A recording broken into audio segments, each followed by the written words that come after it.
tubig, Ice TV, malamig na tanong. Hatag ng mga tropa sa kanto dumarong. Esperanza sa bawat kwento, talang patibong. Higpit ang pangarap ay magkikiba kahit anong buhawi o bagyo. Mga banat ng hustler, sintunado pwedeng rapper. Bote-bote ang palitan pero walang masyadong buster. Alon ng beat parang wave sa tabi ng crater. Pangarap sa kamay, bibitin parang elevator.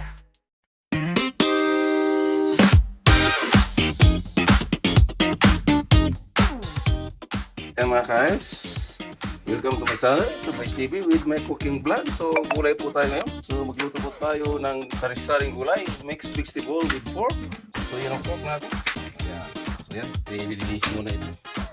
At preparing sa mga gulay para maluluto ito, mixed vegetable with pork.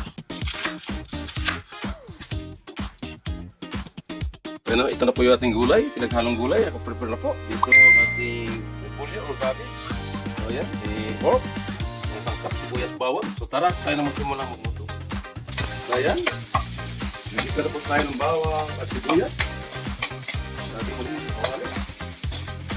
Ilagay agad natin yung ating pork. Ito yung pork natin, nagkita na natin.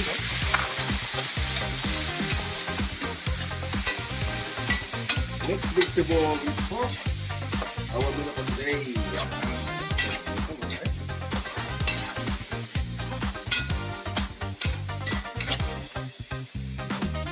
Lagyan po tayo ng garlic powder.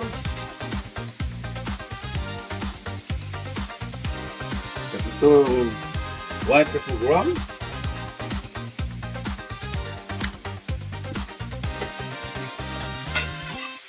At kunting halo. Lagyan tayo ng oyster sauce. Oyster sauce.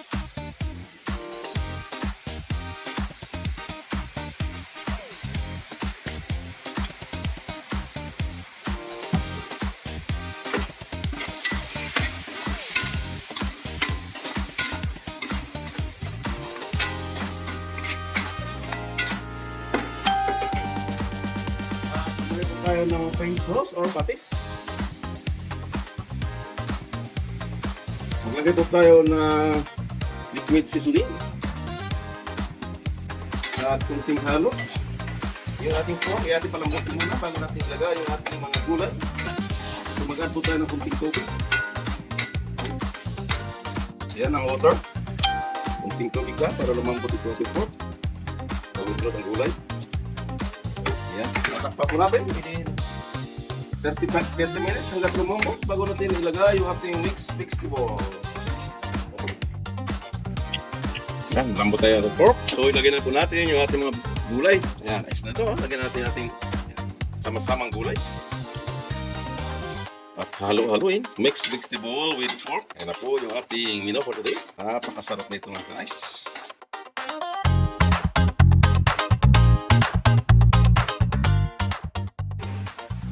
So yan yung ating mixed vegetable with pork.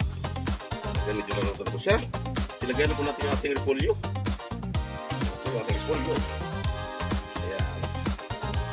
Kunting kulo na po ito, kunting kimpot. Maluluto na po ito yung ating special na ulam. Ayan na. Yung ating mixed vegetable with pork. Yan na po siya mga guys. Ito napaka-sustansya na ulam. Ito po. Ayan.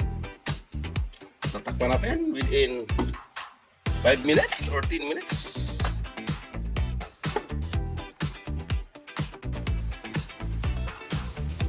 So yan na po yung ating mixed vegetable with pork. So yan, luto po ito mga guys. Napakalasa. So yan, papatay na po at tayo nang magpapang ng gulay. Yan ang napakasarap ng ating ulam for today. Napakabay naman ito. Yan, simpleng luto na. Pero masustansya. Ayan na po yung ating menu for today, mixed vegetable with pork. Hanggang sa muli, thank you for watching at God bless us. And bye-bye.